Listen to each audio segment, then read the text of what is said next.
Speaking of directs, we're going to go out to Tricia Swenson right now. Big weekend, a lot of sunshine out there. And I was hanging out with Anthony the other day, and we needed a little bit of sunscreen. I was on a bike ride. I needed some sunscreen. And you have some cyclists. I'm sure they can give us some advice about being out there in the elements and wearing sunscreen. Who do you have with you? Oh, well, yeah, this couple has traveled from the furthest part in Alaska all the way down to Argentina. They battled wind, rain, all of the elements. But we're going to hear from Kristen and Ville Jokinen, and they did this wonderful ride in the 2016 2016 to 2018. It took 2 years. Took 2 years. A little over 18,000 miles. But who's counting? But who's counting? And then they wrote this book, Joyride, a Bike Odyssey from Alaska to Argentina. They happen to be coming through, and they have a friend that lives in town that they met on a trip down in New Zealand, but they're on their way to REI in Denver tomorrow because they're going to do a talk and do book signings and everything. But you guys, who in their right minds decides to do this? Not us, clearly. And you guys, they weren't even like professional bikers on the Tour de France or anything. No, not even close. You guys didn't really have Didn't have bike bikes. experience. No, didn't have bikes. We actually just got the bikes. We did 10 miles up and back the road. I'm from Bend, Oregon, and nothing fell off. So we boxed them. We flew to a place called Prudhoe Bay, also known as Dead Horse, Alaska. Should have been a clue. And we just started going. And 100 pounds fully loaded. And where we flew is the most northern place with a road. That's why we went there.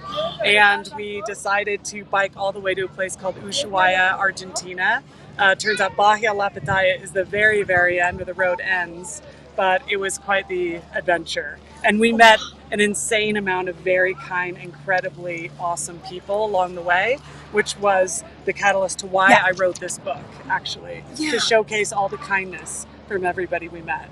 Well, I'm sure the first reaction, just like mine, was like, what are you guys doing? But then that's a conversation starter, and they're curious, and then pretty soon they're opening up their homes or their restaurants, and they're just trying to become your pals. Yes, yeah, exactly. Yeah, that's what happened. And by the morning, we were already friends, and we're still in touch with most of the people that we met. Yeah. Oh my gosh! But just the logistics. I mean, you told me when you left that northern point in Alaska, it was pretty much 10 days before you even saw a gas station. Yeah. So where we flew, we had 500 miles when we started, where the only thing in between Prudhoe Bay and Fairbanks was one lone gas station. And we knew roughly if we could stick to 50 miles a day, which, by the way, we didn't even know if we could do 50 miles because we hadn't even done 10. We had They'd barely gone around the block, all right? Yeah. So we knew we had to stick to that to get to Fairbanks without running out of food. So that was quite the extreme.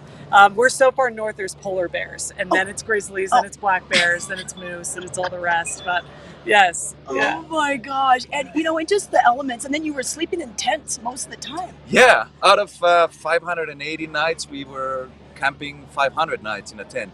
And not in a campground, mainly in the bushes, the side of the road. Ladies, don't be jealous. All right. Well, what did you eat?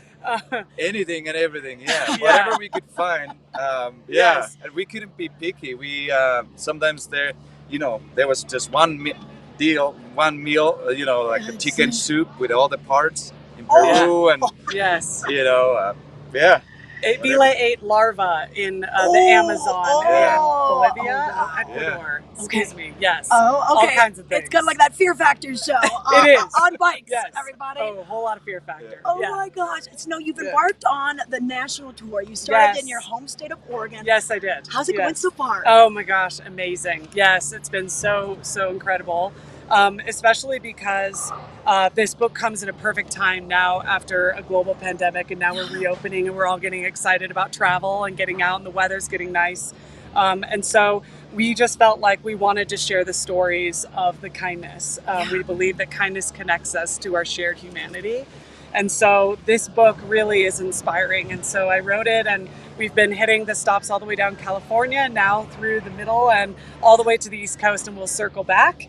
And so it's been bringing out a lot of people. We do a lot of storytelling, and we show a video. My husband makes really beautiful short videos, and then a big Q&A, and it's just really brought people in and excited and believing and hope that we can do this again, that we are more connected and similar than we are different. I know, and you know what? And when they do circle back through Colorado, they will be doing.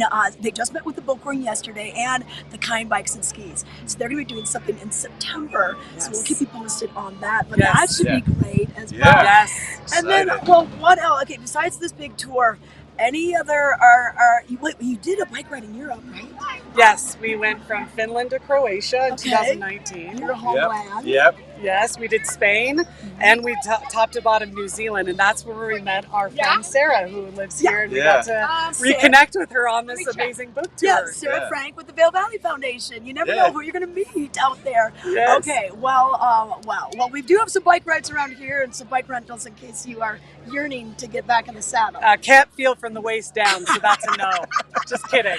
Just kidding. Hey, for any of our viewers that might be in the Denver area, you're going to be there tomorrow night?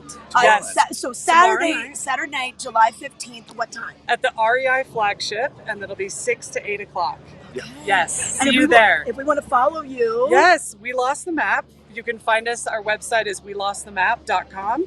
You can find some videos, pictures, a lot of podcast interviews and such. And also you can find us on all the socials at We Lost the Map. Okay. I love it. It. Thanks so much, you guys, for coming on the show today. And once again, it's Joyride, a bike odyssey from Alaska to Argentina.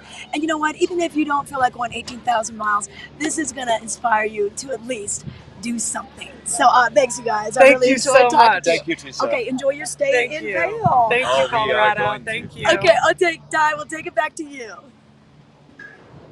All right, such an amazing story, and I'm sure you're feeling inspired as well to do somewhat of a similar trek, but maybe you still need to get your legs underneath you, and there's some opportunities for you to get on a bike or a trail run or something just to get your athleticism up to know the feels of what it's like.